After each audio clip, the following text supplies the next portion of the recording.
So ito yung mga levels. Basically, by the way, I will be giving guys the principles of Fibonacci trading. Lahat ng mga makikita nyo dito sa taas, ito yung mga principles na kailangan nyong ilista, kailangan nyong i-screenshot, ito yung parang mga rules. Okay, it's very important na alam niyo yung principles, not just yung mga yung tool itself or dapat alam niyo yung underlying na reasons and principles and laws behind it. So kung meron kayong iti-take note dyan, itong mga nandito, mga nakakapitalize dito. So first and foremost, Fibonacci levels are key levels. Please type key level. So these are basically just horizontal SNRs. Static. Hindi sila gumagalaw katulad ng moving averages. Para makita natin kung nasan yung support and yung resistance.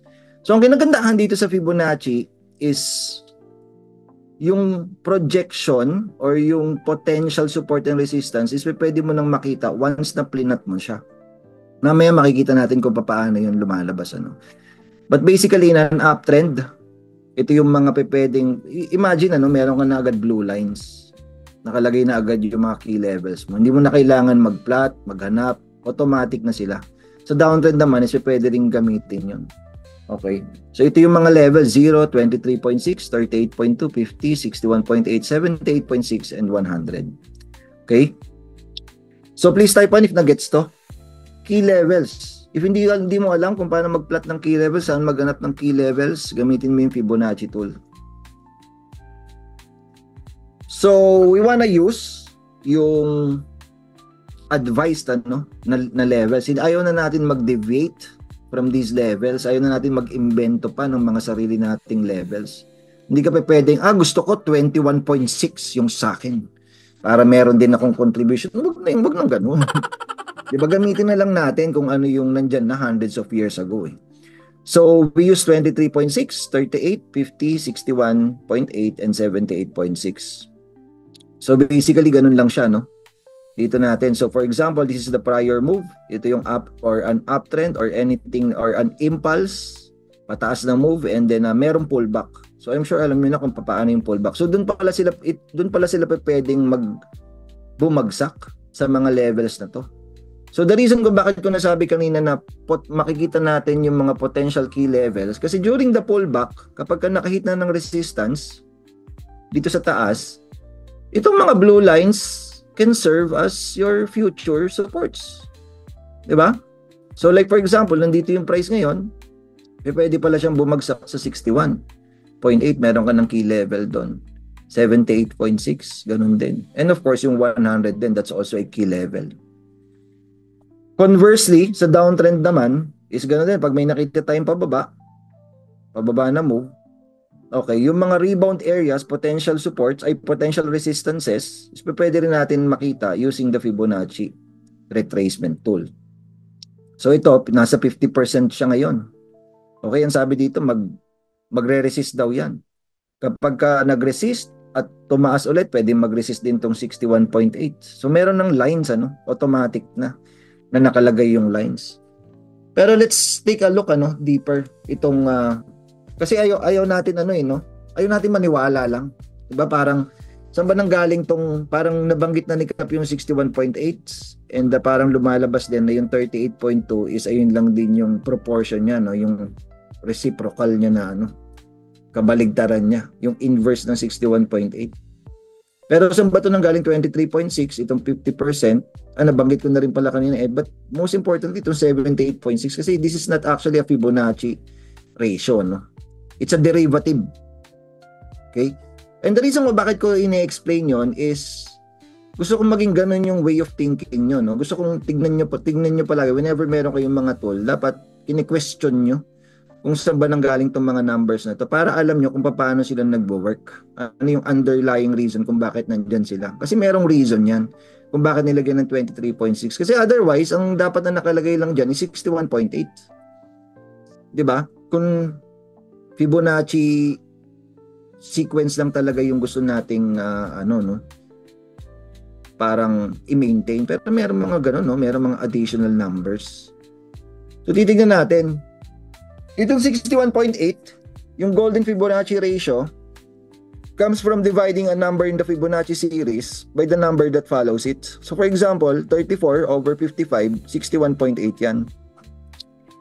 89, ay ito, 144 over 233, that's 61.8, and so on and so on. Nagets ba yon? Please type gets if nagets kung paano na-derive.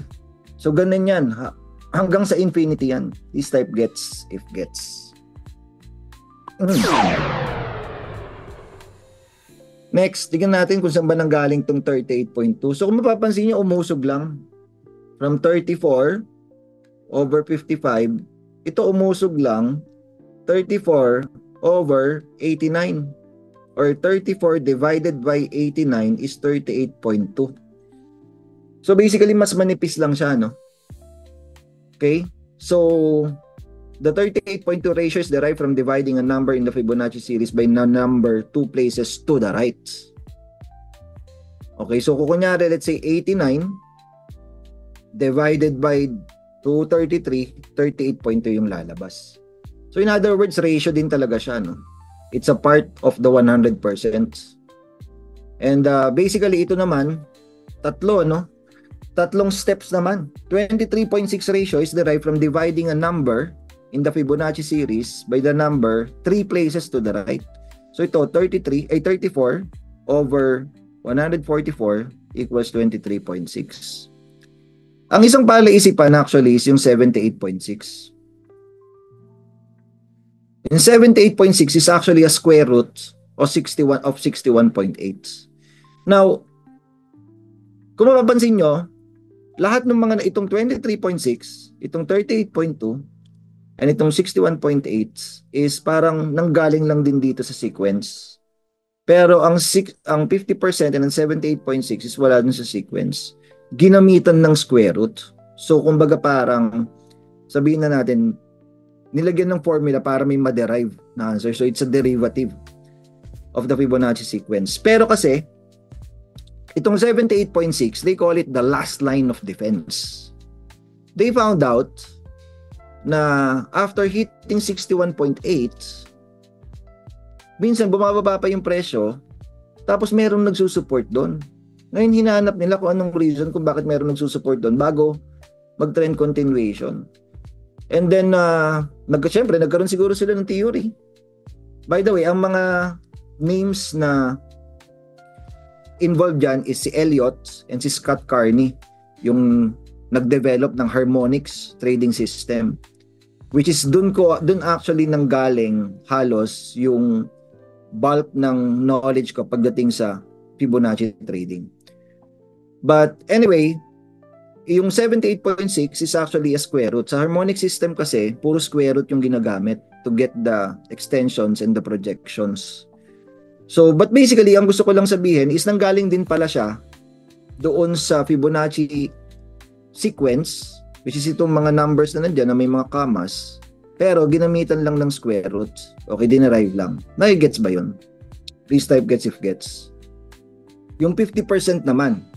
Saan nanggaling yung 50%? As I've said a while ago, 50% is napansin nila that it's a psychological level na sinusunod din ng presyo.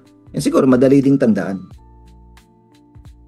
Kaya ginagamit din natin yung 50%. Inilagay na lang din nila dun sa Fibonacci trading tool.